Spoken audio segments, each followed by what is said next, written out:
Someone get this woman out of here before she embarrasses herself further. That was Richard Calloway, 63 years old, retired partner at a London commercial law firm, voice like polished mahogany and just as hard. He said it without raising his tone, which made it worse. He said it the way you'd say, "Someone clear the plates after dinner." Like I was mess, like I was leftover. He was standing at the entrance of the Calloway family estate in Henley-on-Thames, a sprawling Edwardian property with ivy climbing the south wall and a private mooring on the river. His wife, Judith, was 2 steps behind him, arms crossed, wearing a cream linen dress that probably cost more than my monthly rent. She didn't speak. She never needed to. Richard did the cutting, and Judith did the watching. Between the two of them there was no crack, no warmth, no light getting in. Behind them stood 2 private security guards, not the police, private. Because the Calloways didn't involve the police in family matters, they involved people they paid.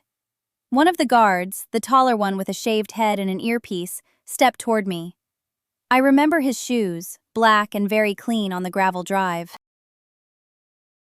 He looked uncomfortable. He should have. I was a woman in a paramedic's uniform, holding a bottle of wine I'd brought as a gift, standing at the front door of a house I'd been invited to. Technically invited. By their son, which apparently meant nothing. What Richard didn't know, what none of them knew, was that in roughly 40 minutes, his 5-year-old granddaughter Isla was going to stop breathing. And I was going to be the only person within a mile who knew what to do about it. But that part comes later. My name is Faye Ashworth. I'm 34. I'm a senior paramedic with the South Central Ambulance Service, based out of the Oxford station. This is the story of how the family that tried to remove me from their property ended up owing me the one debt that money, solicitors, and social standing can never repay. And how I learned that some people will still find a way to resent you for it. I need to go back, not to that day on the gravel drive, further. I grew up in Bicester, Oxfordshire, in a pebble-dashed semi on the edge of a housing estate that sat just close enough to the nicer part of town to remind you it wasn't part of it. My mom worked reception at a dental surgery. My dad drove lorries for a haulage company out of Banbury until his back gave out when I was 11. And after that he did odd jobs, mostly for people who underpaid him because they knew he wouldn't argue. We weren't poor in the dramatic sense. We had food, heating, school uniforms, but there was a thinness to everything. Thin walls, thin carpet, thin margin between okay and not okay. I learned early that you don't waste, you don't complain, you don't assume anyone's going to come along and fix things for you.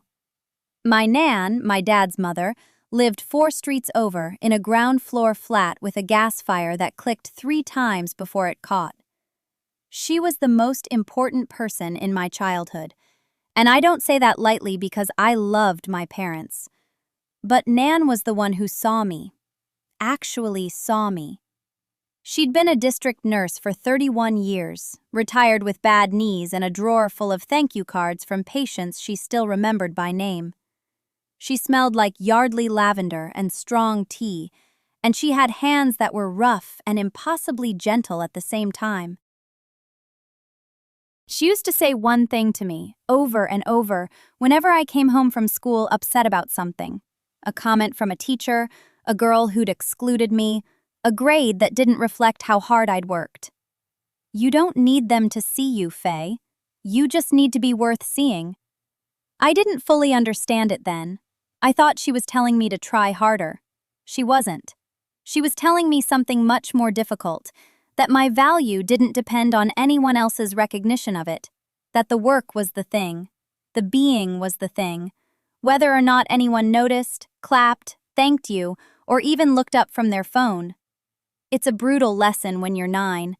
It's a lifeline when you're 34 and standing on a gravel drive while a man with a signet ring tells security to escort you off his property. I became a paramedic at 22. Not a doctor, though I'd had the grades for medical school. We couldn't afford it. Not the tuition alone, but the years without earning, the books, the housing near a university hospital. My parents didn't say no. They said, "We'll find a way," in a tone that meant there was no way, and I loved them too much to pretend otherwise. So I applied to the ambulance service, trained in Oxford, qualified with a distinction in my clinical placements, started on the trucks in my first winter, and my first proper job was a motorbike accident on the A34 in freezing rain. The rider was 19. He lived. I held his head still for 22 minutes while we waited for the fire service to cut the barrier rail. And when it was over, I sat in the ambulance and shook for 10 minutes. My crewmate, a man named Dennis who'd been doing the job for 20 years, handed me a Kit Kat and said, "That's the job." He was right. That is the job. Over 12 years, I've worked cardiac arrests in supermarket car parks, delivered a baby in a narrowboat on the Oxford Canal, treated stabbing victims in Blackbird Leas with police standing 3 meters away, and once talked a 16-year-old girl out of jumping from a multi-story car park in Abingdon while my radio crackled with 3 other emergencies waiting. I have a scar on my left forearm from a patient who grabbed a cannula and slashed at me during a psychotic episode. I have a click in my right knee from a fall on a wet hospital ramp carrying a stretcher. None of this is on my CV in a way that impresses people like the Callaways. To them, I drive an ambulance. I'm the ambulance girl. Judith actually called me that once, to my face, at a restaurant in Marlow, while holding a wine glass with a stem so thin it looked like it might snap from the contempt alone. But I'll get to that. I need to tell you about Oliver. Oliver Callaway, their son. 36, tall, sandy-haired, with his mother's cheekbones and his father's silences. He worked in sustainable architecture, running a small firm out of a converted warehouse in Jericho, the kind of place with exposed brick and oat milk in the fridge. He was good at his job. He was kind. He was the sort of man who remembered the name of every waiter, who carried spiders outside in a glass, who once drove 40 minutes to return a wallet he found in a pub car park. And he loved me. I need to say that clearly because everything that follows might make you wonder. He loved me. He told me so on our 3rd date, too early, sitting on a bench by the Isis in Port Meadow, and then immediately apologized and said, "Forget I said that. It's too soon. I'm an idiot." I told him not to take it back. He looked at me like I'd handed him something he'd been waiting for. We'd been together 2 years when the gravel drive incident happened. 2 years, and I'd met his parents exactly 4 times. Each one worse than the last. Each one a small education in how to be diminished without anyone raising their voice. I should tell you who I am, properly, because it matters for what comes next. My name is Lena Marsh. I was 31 when the gravel drive incident happened, which means I'm 33 now, and still untangling what that family did to me in less than 3 years.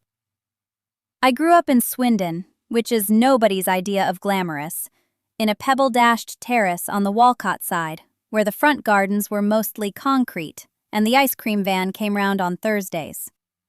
My mom worked reception at the Great Western Hospital. My dad left when I was 4, came back when I was 6, left again when I was 9, and by the 3rd time, my mom had changed the locks and stopped talking about him entirely. She didn't badmouth him, she just stopped using his name, like he was a weather event that had passed. I was a paramedic. I say that plainly because people sometimes react strangely to it. They either go quiet and respectful, which is uncomfortable, or they start telling me about the time they called 999 for their Nan, which is fine, but not really the same as a conversation. I'd been with Southwestern Ambulance Service for 8 years by then, stationed out of the Swindon hub, working 12-hour shifts on a rapid response car for the last 3 of those. Before that, I was crewing double-manned ambulances on the A&E rota, which meant nights, weekends, Christmas mornings, all of it. I once intubated a 14-year-old on the hard shoulder of the M4 in horizontal rain while his mother screamed my name even though she didn't know my name. You do things like that and you come home and you sit in your kitchen and you eat toast and you don't feel heroic. You feel tired. You feel a specific kind of tired that lives behind your eyes and never fully leaves. I was good at my job, I need to say that too, because later they would treat me like I was nothing, like I had nothing, and I want you to know what was actually standing in front of them. I had my paramedic science degree from the University of the West of England, graduated top third of my cohort. I had my advanced life support certification, my pediatric emergency care module, my trauma management qualification. I'd done a 6-month secondment with the critical care team at Southmead Hospital in Bristol, riding in the back of helicopters to motorway pile-ups and farm accidents in the Mendips. My clinical lead, a woman named Dr. Priya Anand, who scared junior doctors into better versions of themselves, once told me I had the calmest hands she'd ever seen on someone under 30. I kept that compliment like a stone in my pocket. I turned it over on bad days. But here's the thing about me. The thing that the Ashworth Bells could not reconcile with their understanding of the world. I didn't look like any of that. I was 5'3". I had a soft, round face, the kind strangers called sweet. I wore my hair in a plait most days because it was practical for work, and it made me look younger than I was. I spoke quietly. I laughed easily. I had a gap between my front teeth that I'd never bothered to fix because my grandmother, my mum's mum, Nana Pat, had the same gap, and she told me once, sitting at her kitchen table in her flat above the laundrette on Farringdon Road, that gaps in teeth were where the truth got out. She said that while she was rolling pastry, not even looking at me, like it was nothing. Nana Pat said most important things that way, sideways, while her hands were busy. She raised me as much as my mum did, those years when Mum was pulling double shifts at the hospital. Nana Pat smelled like Yardley lavender and strong tea, and the menthol cigarettes she pretended she'd quit. She taught me to play gin rummy and to check a pulse and to never, ever apologize for taking up space. That last one she said directly, looking right at me, and it was the only time I saw her point a finger. "You are allowed to be in the room, Lena. Don't let anyone make you feel like furniture." I was 12 when she said that. I didn't fully understand it. I do now. She died when I was 27, 4 years before the gravel drive incident, and I still haven't stopped missing her. Some people leave a hole shaped exactly like themselves and nothing else fits in it. That's Nana Pat. I catch myself reaching for my phone to tell her things. Last week I saw a fox sitting calmly in the middle of a Tesco car park, and my first thought was, Nana Pat would love this. And then the remembering hit, like a door swung into my face. She never met James. She would have liked him. She would have seen the kindness in him, the slightly clumsy earnestness, the way he carried shopping bags for the elderly woman in the flat below his without being asked. She would have made him tea and asked him direct questions and watched how he answered, and then later, when he'd gone, she would have said something like, "He'll do, that one," and that would have been the highest possible praise. But she also would have seen the other thing, the thing I was slower to recognize. Nana Pat had a radar for weakness in good men, the specific kind of weakness that comes not from cruelty, but from comfort. James had grown up in a world that told him he was enough simply for existing in it. His parents had money, old Oxfordshire money, the kind that doesn't announce itself but arranges everything quietly in its favor. James was gentle and genuine, and when his mother spoke to me like I was a stain on the good china, he would wince, actually wince, and then say nothing. He would squeeze my hand under the table, and later in the car he would say, "I'm sorry, she doesn't mean it like that." And I would nod and swallow it, and we would drive home in a silence that wasn't quite comfortable and wasn't quite anything else. Nana Pat would have spotted that silence. She would have named it. She would have said, "Love, he needs to choose, and he hasn't yet."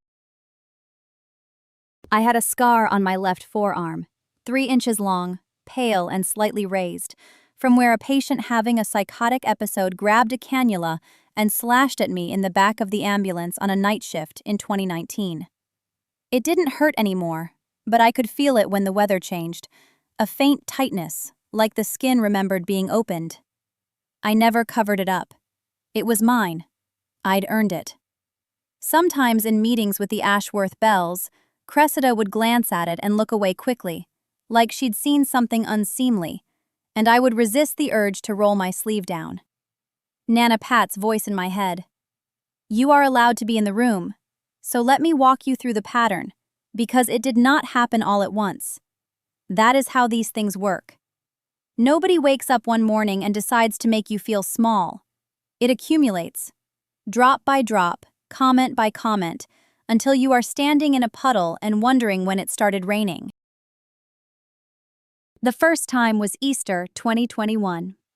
Julian and I had been together 14 months. His parents hosted a lunch at the house in Chiswick, one of those long afternoons with too much wine and not enough warmth. There were about 20 people.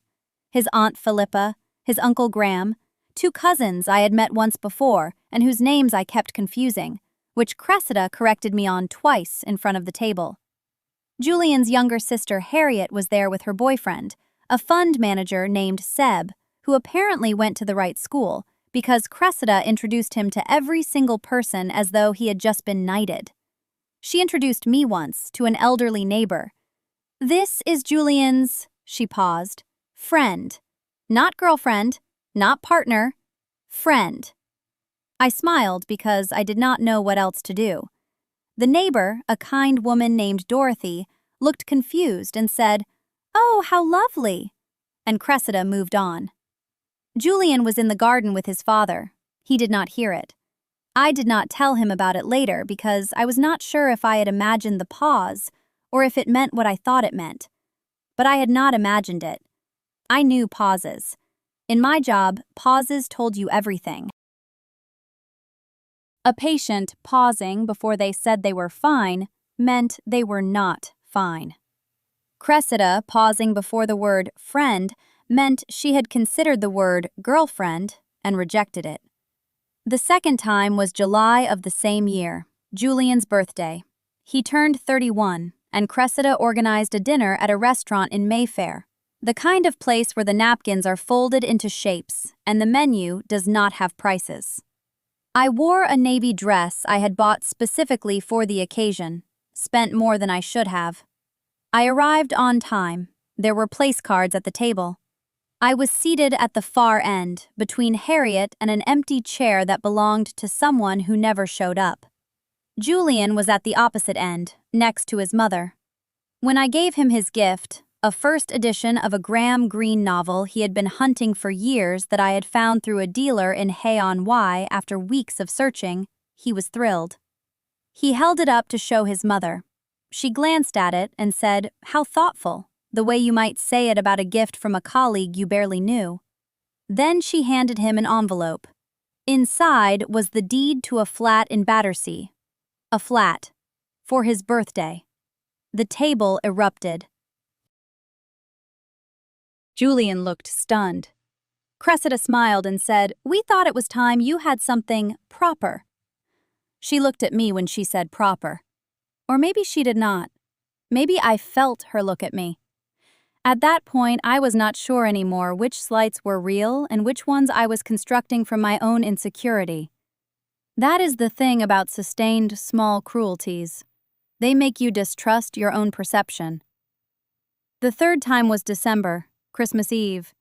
The Ashworth Bells had a tradition of gathering in the sitting room at the Chiswick house for champagne and the exchange of one gift each before midnight. Julian had warned me about it in advance, told me the gifts were usually small, symbolic, personal.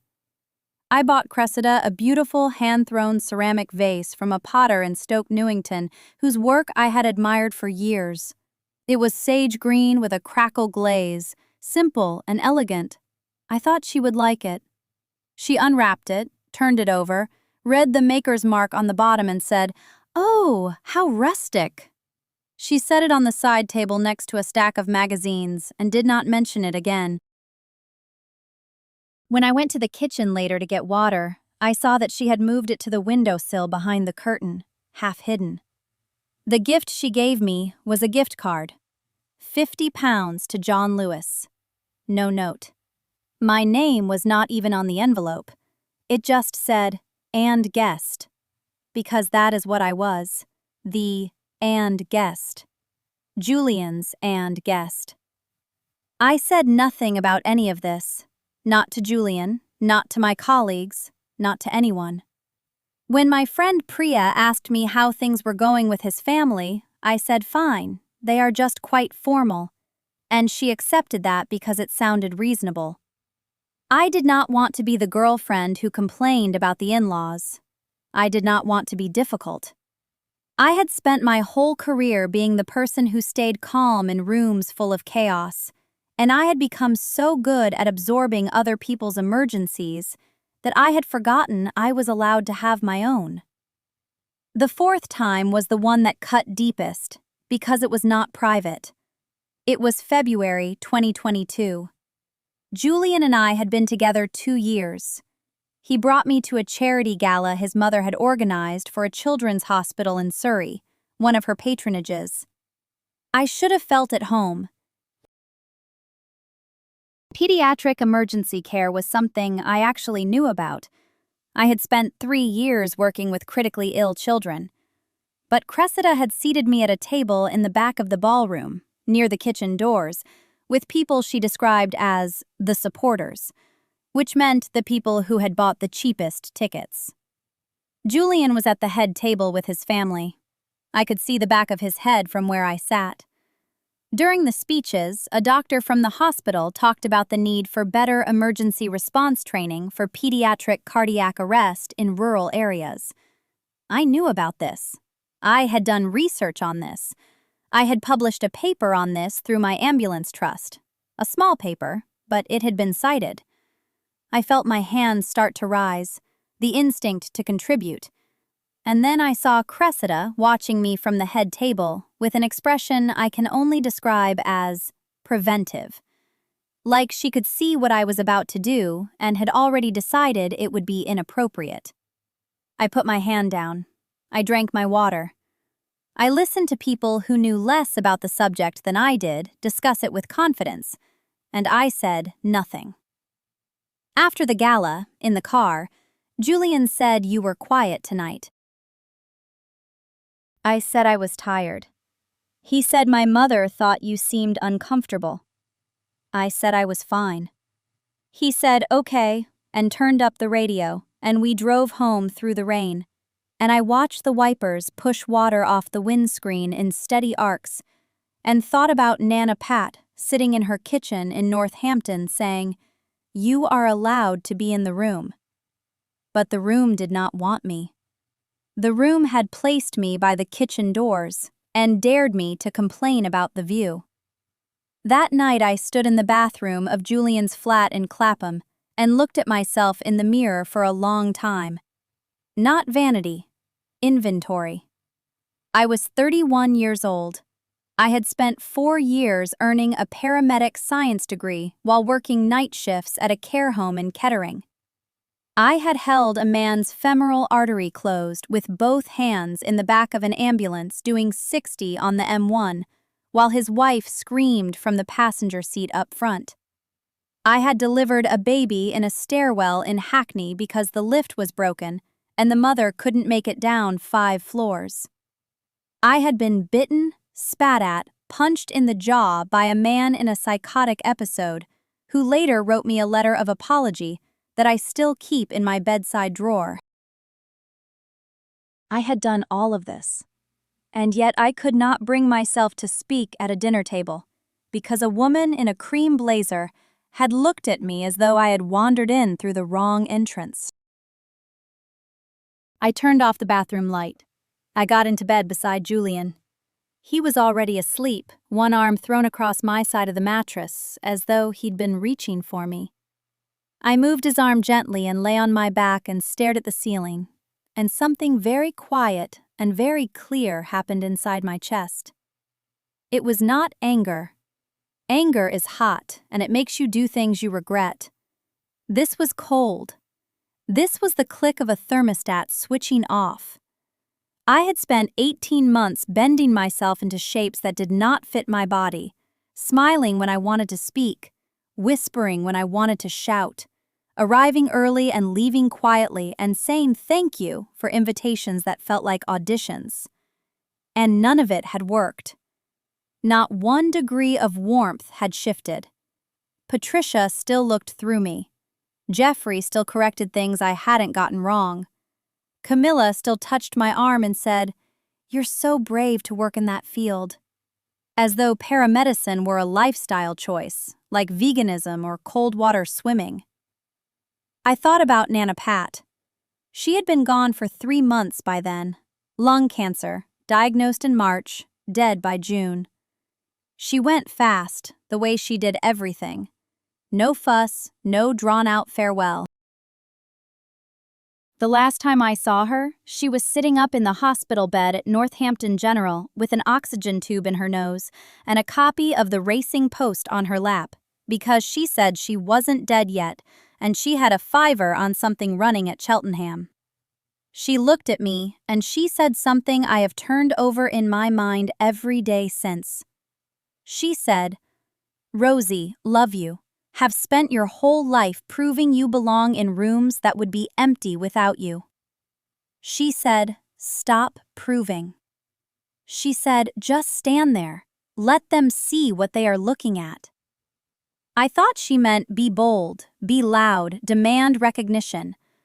But lying in that bed in Clapham with Julian breathing steadily beside me and the sound of a fox screaming somewhere in the garden below, I understood that she meant something else entirely.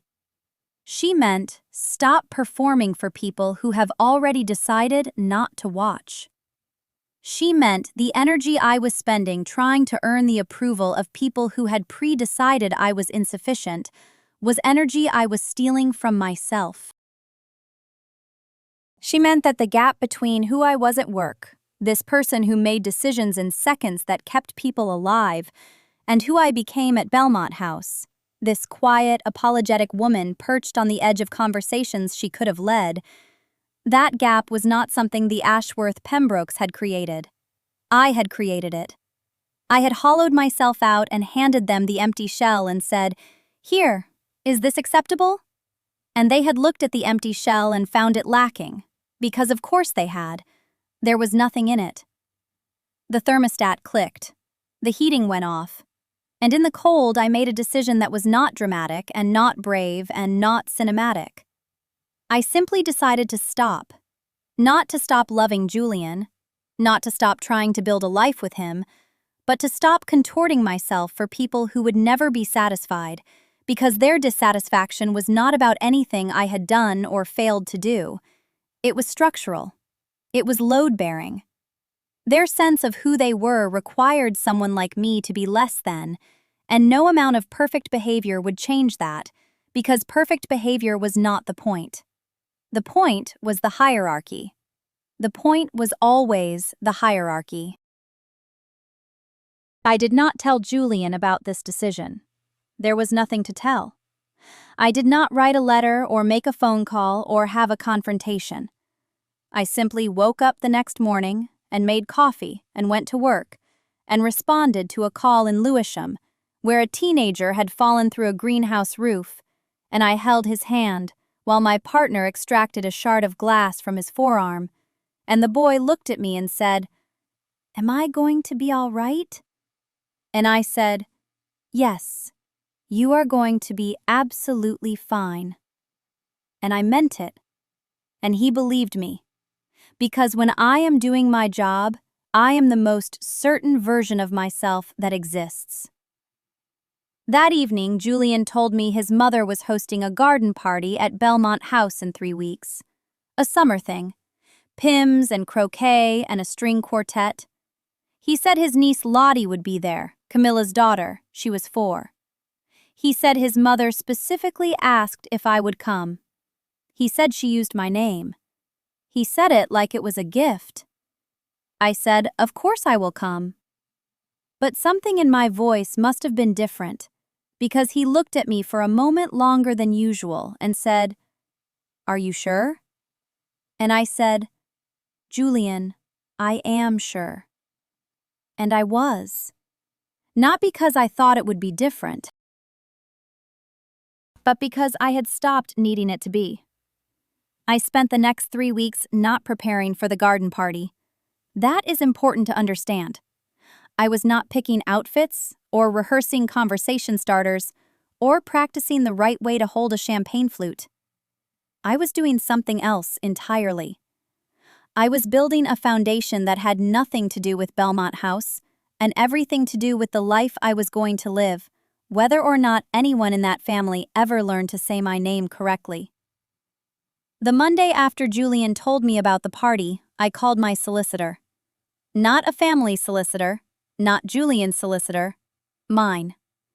Her name was Priya Kaur, and she operated out of a narrow office on Museum Street in Bloomsbury, and she had been recommended to me by a consultant I trusted at Great Ormond Street.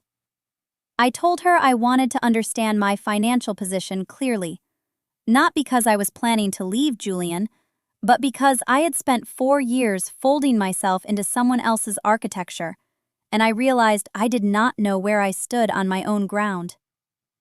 Priya was thorough. She was the kind of person who asked you a question and then waited through the silence while you actually thought about it. She pulled my pension details from the NHS. She reviewed the lease on the flat Julian and I shared in Islington, the one his mother owned through a property company, the one where my name appeared nowhere. She asked me whether I had contributed to renovations. I had. The kitchen, the bathroom, new flooring throughout. Nearly £14,000 over 3 years. She asked me whether there was any written agreement. There was not.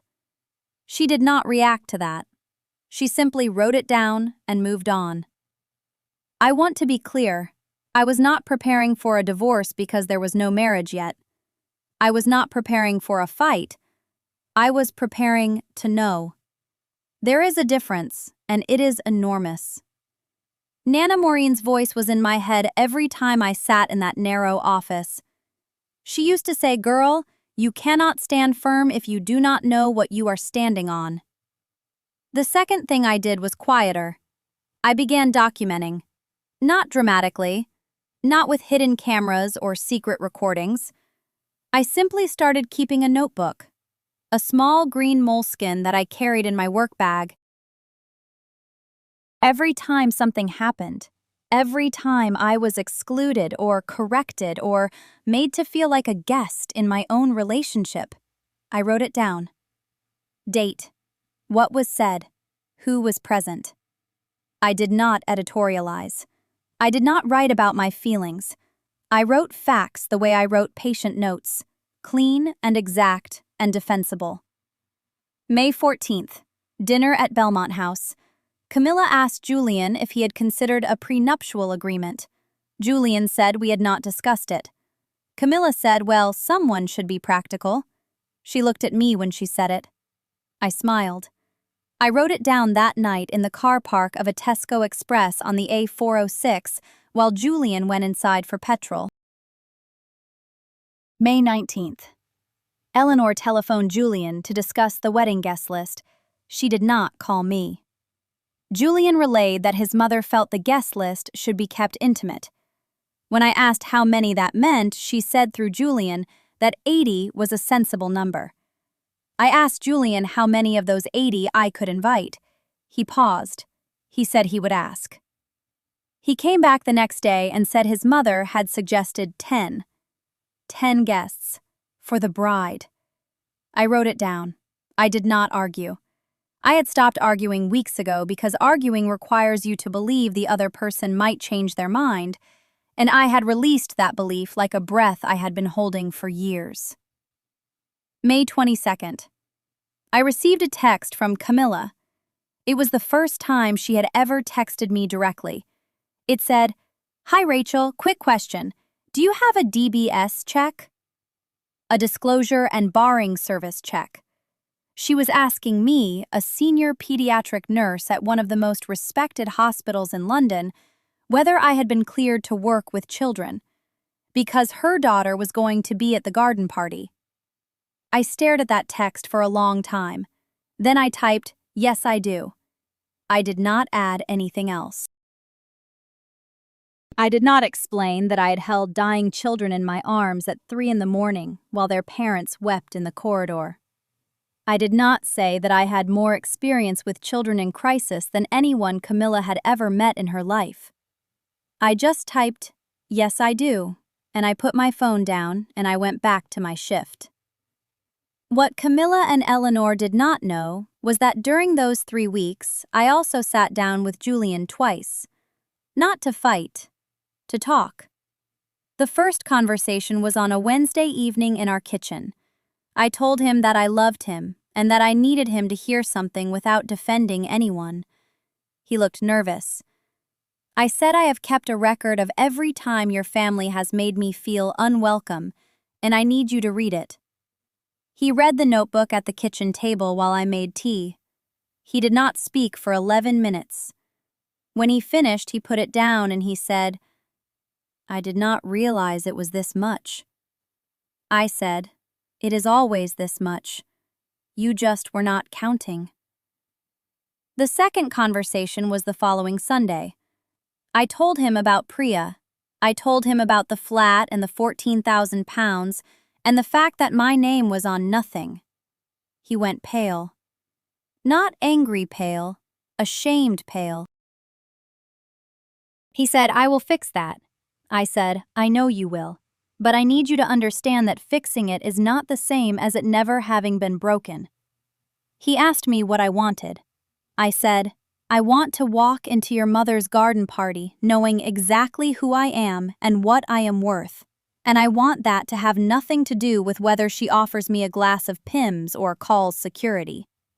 He looked at me strangely when I said that. He said, "Why would she call security?" I said, "I do not know, Julian, but I have learned to be ready." The garden party was held on the first Saturday of July at the Ashworth House in Henley-on-Thames.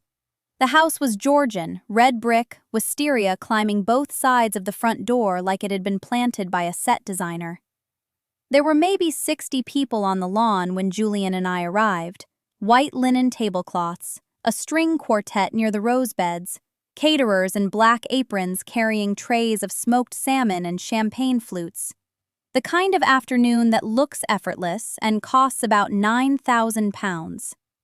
I wore a navy dress I had bought with my own money. Simple, no jewelry except my grandmother's ring. I carried a small clutch with my phone, my keys, and a USB drive containing every document Priya had prepared. I did not expect to need it, but I had learned to be ready. Julian's mother saw us from across the lawn. She was wearing cream silk and a hat that probably cost more than my first car. She smiled at Julian. She did not smile at me. She turned to the woman beside her and said something I could not hear. The woman glanced at me and then looked away. We moved through the crowd. Julian introduced me to his father's business partner, a retired colonel named Jeffrey, who shook my hand firmly and asked what I did. I told him I was a critical care nurse at the Royal London. He said, "Good God, that must be exhausting." I said, "It is." He said, "My daughter-in-law is a nurse too. You lot are the backbone of the whole bloody system." He meant it. It was the warmest thing anyone had said to me at an Ashworth gathering in 3 years. About 40 minutes in, Julian went to get drinks. His mother appeared beside me, like she had been waiting for him to leave. She was holding a glass of Pimm's, but not drinking from it.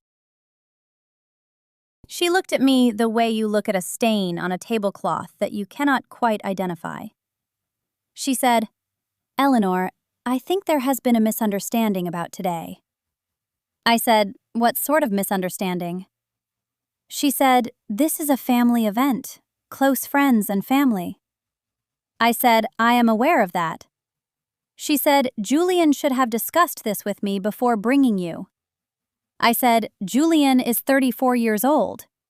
She said, "That is not the point." I felt the heat rise in my chest, but I kept my face still. I said, "Margaret, what exactly is the point?"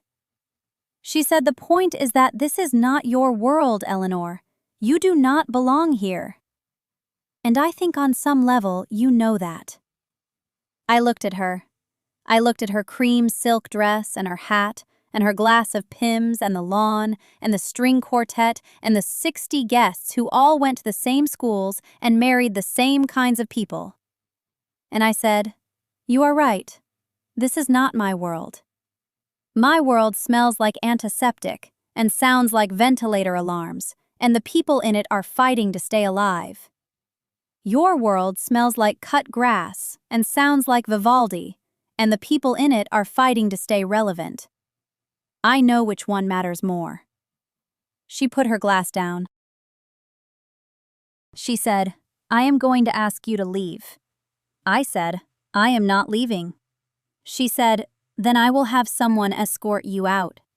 I said, "You are going to call security on your son's partner at your own garden party." She said, "If I have to." She turned and walked toward the side of the house where 2 men in dark suits were standing near the gate. Private security. She had hired private security for a garden party. I watched her speak to them. I watched one of them nod and begin walking toward me. And then I heard the splash. It was not a loud splash. It was not the kind of splash an adult makes jumping into a pool. It was small and wrong, and it came from behind the hedge where the ornamental pond was. The pond Margaret had installed the previous summer. The pond that was 4 feet deep in the center and had a stone lip that was slippery when wet. I was already running before the scream came. The scream came from Julian's sister, Charlotte. She was standing at the edge of the pond with her hand over her mouth, and she was screaming the name Oliver. Oliver was her son. He was 3 years old. He was in the water. I kicked off my shoes on the grass, and I was over the hedge in 2 seconds. The pond was dark and silted, and Oliver was face down. His arms were not moving. He had been in the water maybe 15 seconds, but with a 3-year-old, 15 seconds is everything. I pulled him out. He was limp. His lips were blue-gray and his chest was not moving. Charlotte was screaming behind me. Someone was shouting, "Call an ambulance!" I laid him on the grass and tilted his head back and checked his airway. There was water. I turned him on his side and cleared what I could, and then I started rescue breaths. 5 initial breaths. His chest rose on the 3rd. I checked for a pulse. It was there, but it was thin and thready. I gave 2 more breaths, and then he coughed. Water came out of his mouth, and then he coughed again, and then he screamed. It was the most beautiful sound I had ever heard. I turned him on his side in the recovery position, and I held him there while he cried. Charlotte was on the ground beside me. She was shaking so badly she could not hold him, so I held him for her. I said, "He is breathing." I said, "He is okay." I said, "The ambulance is coming, but he is breathing and he is okay." The security guard was standing 3 feet away. He had been coming to escort me off the property, and instead he had watched me pull a child out of a pond and bring him back to life. He did not say anything. He just stood there with his hands at his sides. The ambulance arrived in 11 minutes. The paramedics checked Oliver and confirmed he was stable. They said he needed to go to the hospital for observation. They said whoever pulled him out and started resuscitation had almost certainly saved his life. Charlotte looked at me. She said it was her. It was Eleanor. The paramedic looked at me and said, "Are you medical?" I said, "I am a critical care nurse." He nodded like that explained everything. He said, "You did a textbook job." I said, "Thank you." I was sitting on the grass in my navy dress, which was now soaked and covered in pond silt. My tights were torn from the hedge. My grandmother's ring had a scratch on it from the stone lip of the pond. My hands were steady. They are always steady. That is what 12 years of critical care does. It does not make you brave. It makes you automatic. Margaret was standing on the lawn, watching the ambulance take her grandson away. Julian was beside her. The 60 guests were silent. The string quartet had stopped playing. The caterers had stopped moving. Everyone was looking at me, or looking at Margaret, or looking at the space between us. I stood up. I picked up my shoes from the grass. I walked across the lawn toward the house because I needed to wash my hands. As I passed Margaret, I did not stop. I did not look at her. I did not say a single word. I did not need to. Every person on that lawn had seen her point a security guard at me 30 seconds before I saved her grandchild's life. There was nothing I could say that would be louder than that silence. The ambulance left the Ashworth estate at 4:47 in the afternoon. I know because I checked my watch while I stood at the kitchen sink washing Theo's saliva and the faint residue of chewed cashew from my hands. The water was cold. Margaret's kitchen had one of those farmhouse sinks, deep white porcelain, the kind that costs more than my monthly rent. I dried my hands on a linen towel that probably also cost more than it should have, and I walked out the back door and sat on the stone steps that led to the garden nobody was using. David found me there 11 minutes later. I know because I checked my watch again. He sat down next to me and he did not say anything for a long time. Then he said I called the hospital and Theo is stable. They administered epinephrine on the way and his airway is open. I nodded. He said the doctors want to keep him overnight for observation, but the prognosis is good. I nodded again. Then he said, I am so sorry. I looked at him. He had taken off his jacket at some point during the chaos. His shirt was wrinkled. His eyes were red. Not crying red, shame red. There is a difference, and after 12 years in emergency medicine, I can read it instantly.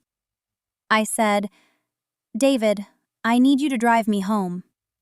He said, can we talk first? I said, no.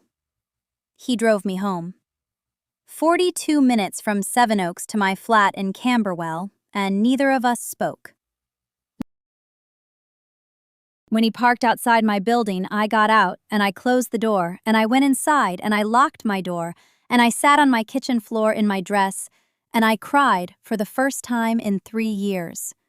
Not because of Margaret, not because of the security guard, because I had spent 4 years trying to earn the approval of people who had already decided I was not enough. And it took a child choking on the lawn for me to see clearly what Nan had been telling me all along. You cannot build a home in a house where someone keeps moving the walls. The phone call started the next morning. Julian called David at 7:15. I was not there, but David told me later. Julian said the family was grateful for what I had done. He said Margaret was shaken and not herself. He said perhaps we could all have dinner in a few weeks when things settled down. He did not say the word sorry. David noticed. He told me he noticed. David's sister Charlotte called at noon. Charlotte was the one family member who had always been cautiously kind to me. Not warm exactly, but not hostile. She told David that after I left the engagement party, Margaret had gone inside and not come out for the rest of the evening. The remaining guests had left within the hour. Charlotte said Margaret told her later that evening that she had not known the boy was choking, that the timing was a coincidence, that she had asked security to escort me out as a precautionary measure because I had arrived uninvited. This was a lie. I had been invited. David had confirmed my attendance with Margaret's assistant 10 days before the party. Charlotte knew it was a lie. She did not say so to Margaret. She said so to David. On Monday morning, I went back to work. I had a 12-hour shift in the emergency department at King's College Hospital. I intubated a 19-year-old motorcycle accident victim at 8:40. I treated a grandmother with a cardiac event at 11. I sutured a child's forehead at 2 in the afternoon, and I told him he was brave, and he asked if the scar would make him look like Harry Potter, and I said, even better. I ate a sandwich at 4. I treated 3 more patients before my shift ended at 8. I drove home and I showered, and I sat on my bed and I looked at the wall. David came over that night. He said his mother wanted to send flowers. I laughed. It was not a kind laugh. He flinched. He said, "Eloise, I know what happened was wrong." I said, "Do you?" He said, "Yes." I said, "Which part? The part where your mother told security to remove me from a party celebrating our engagement? The part where she did it in front of 60 people? The part where she looked me in the eye while she did it? Or the part where you stood beside her and did not say a single word until your nephew stopped breathing?" He did not answer for a long time. I said, "David, I have loved you for 4 years. I have attended every dinner. I have worn the right dresses. I have learned which fork to use and how to pronounce your mother's preferred burgundy, and I have smiled while she introduced me to her friends as David's girlfriend when we had been engaged for 3 months. I have done everything right, and it has never been enough, and it was never going to be enough because the problem was never what I did. The problem was who I am, where I come from, what my father did for a living, how much my flat costs, the accent I grew up with before I learned to soften it." He said, "That is not fair." I said, "Fair? You want to talk to me about fair? Your mother summoned a security guard to escort me off the property at our own engagement party, and you are telling me that my description of the last 4 years is not fair?" He was quiet again. Then he said, "What do you want me to do?" And I said, "I want you to choose. Not tonight, not this week, but soon, because I am not going to keep standing in your mother's garden waiting for her to decide I am human." He left at 11. I washed my face. I set my alarm for 5:30. I went to bed. The next day, Margaret's flowers arrived. White lilies. The card said, "Thank you for your quick thinking. Warm regards, Margaret and Julian Ashworth." Warm regards. As if I had returned a borrowed serving dish. As if I had not held her grandson's jaw open and cleared his airway with my fingers, while she stood 10 feet away, still holding the glass of champagne she had been drinking when she told a hired man to put his hands on me. I left the flowers on the kitchen counter. By Thursday, they were wilting. I threw them out on Friday morning before my shift. The card I kept. I put it in the same drawer where I kept Nan's ring and the letter from the NHS confirming my consultant appointment. I did not know why I kept it at the time. Later, I understood. Some things you keep not because they comfort you, but because they are evidence. Not for a courtroom. For yourself. For the moments when you start to wonder if maybe you imagined it, if maybe it was not that bad, if maybe you are being too sensitive. You open the drawer, you read the card. Warm regards, and you remember. No, it was exactly that bad. I sat with the card in my hand for a long time that Friday evening. The flat was quiet. Rain on the windows, the particular soft gray rain that Sheffield gets in late autumn when the light starts dying at 4 in the afternoon. I had made a cup of tea and let it go cold. That was happening more and more. Making tea I did not drink. Starting sentences I did not finish. Reaching for my phone to call Nan and then remembering.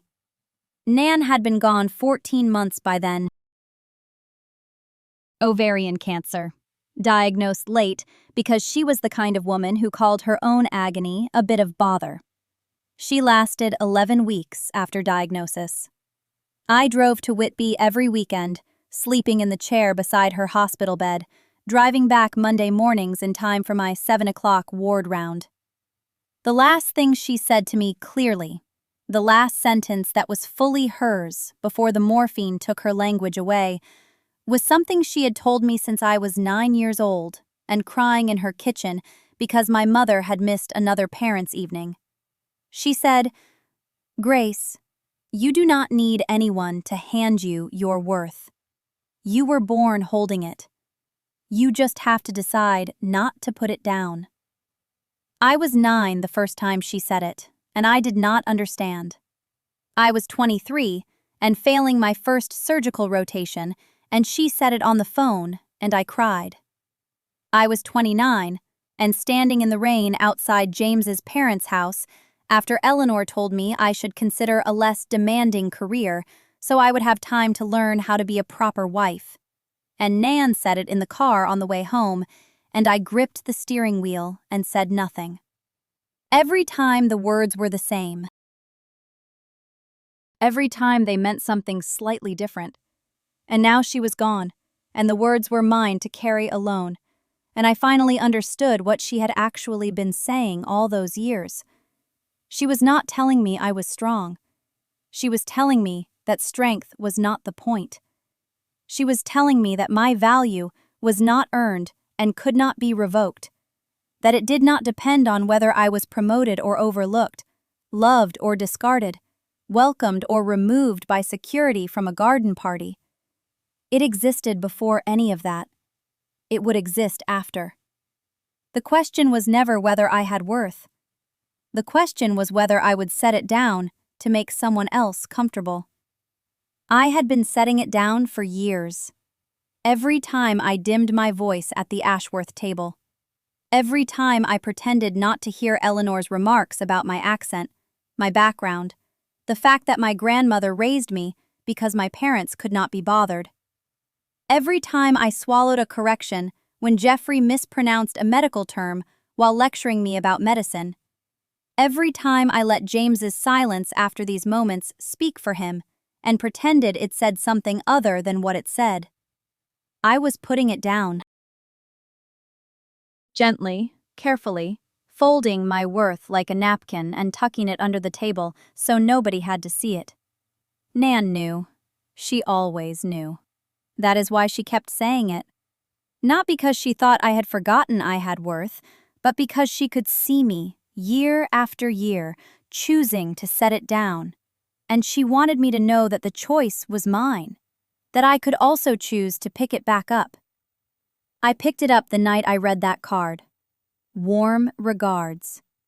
I held those 2 words against 14 months of grief and 5 years of silence and 8 years of a relationship in which I had been loved just enough to stay and dismissed just enough to shrink.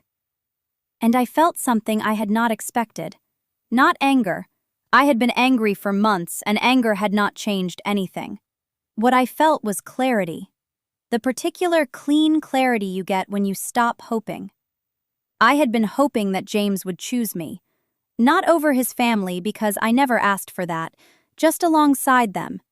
I hoped he would stand next to me once.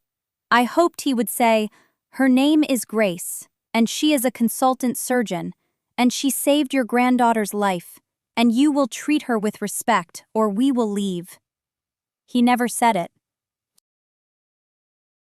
He never came close. And I finally understood that he was never going to.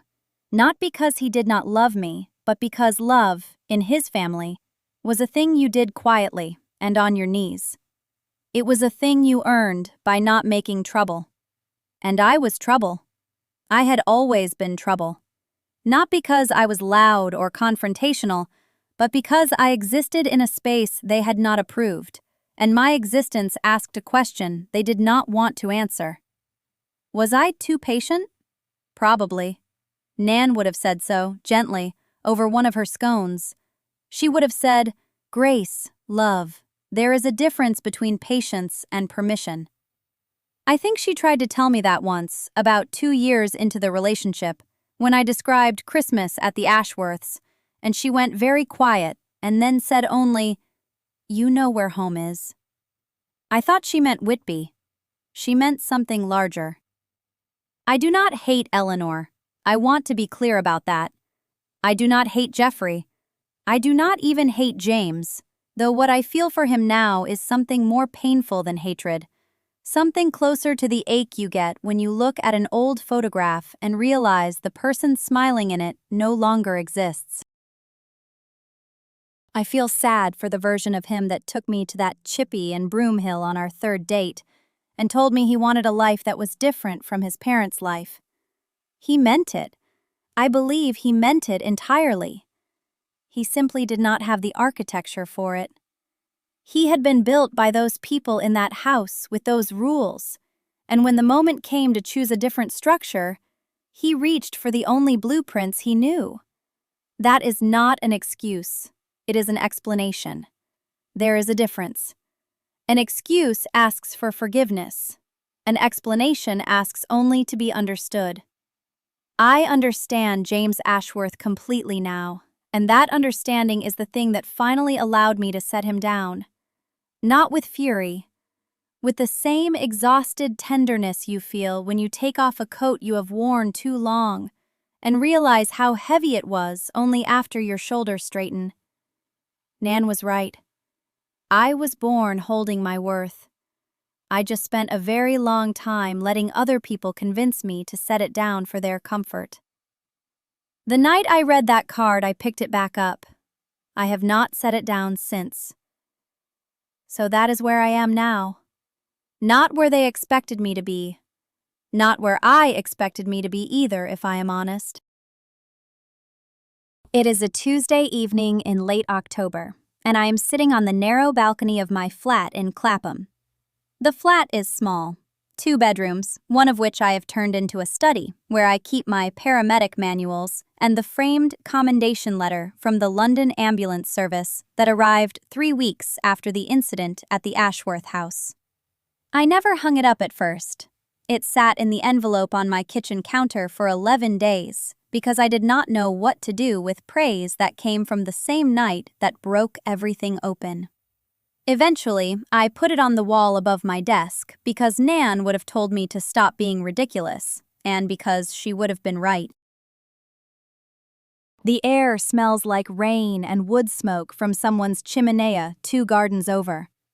There is a mug of tea going cold on the railing beside me. I can hear the low murmur of the district line somewhere beneath the streets, and a fox doing that strange scream they do when the nights start getting long.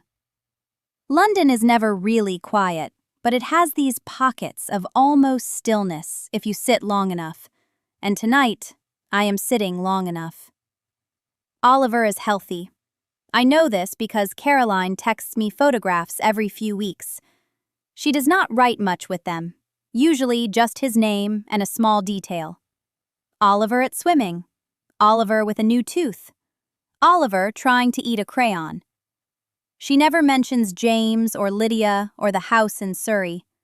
She never mentions the custody arrangement that was eventually finalized in December of last year. She does not need to. The photographs tell me everything. He is bright-eyed and grinning in every single one, and that is the only verdict that matters. I think about that night sometimes, not as often as I used to. In the beginning, I replayed it constantly. The weight of him in my arms, the color of his lips, the way his body went from limp to rigid to breathing in a span of seconds that felt like hours. I replayed it because my hands needed to remember they had done something right. Now I think about it the way you think about any sharp memory. It surfaces, you hold it, you set it down. It does not cut the same way anymore. The scar tissue is thick enough. Marcus and I are not together. That will not surprise anyone who has been paying attention. He chose his family's architecture over ours, and I do not say that with bitterness anymore. I say it the way you say the sky is gray today. It is simply what happened.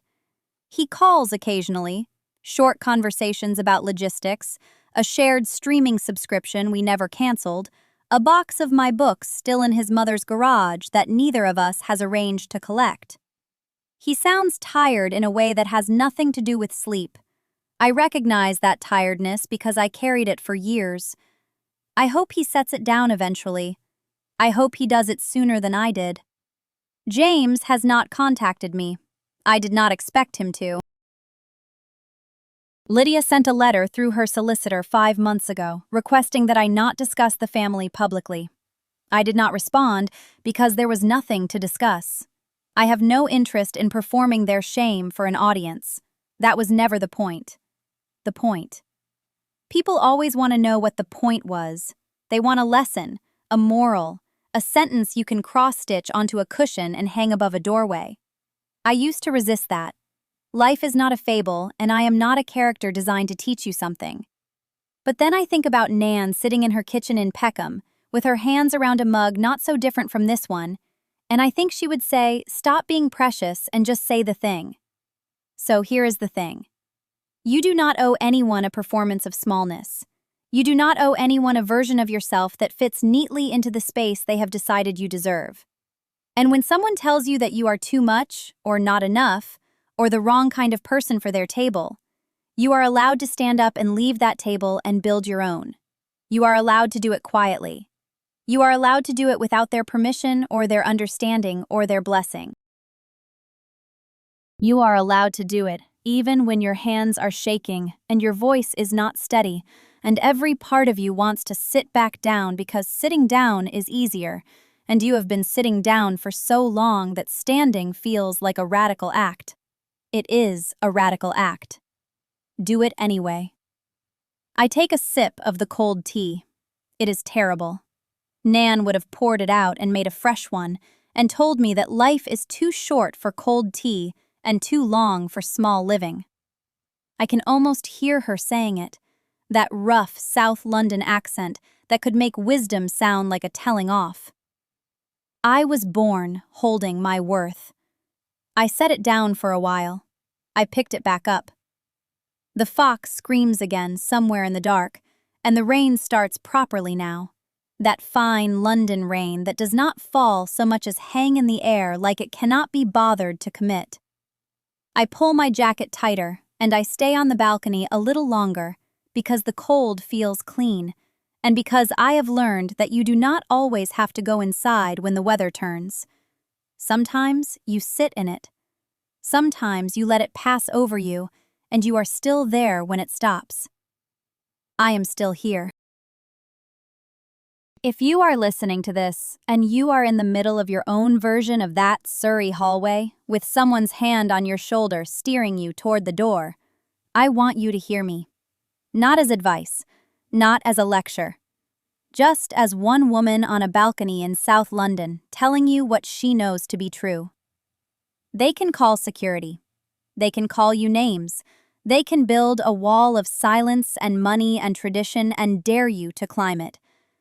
But they cannot take the thing you were born holding.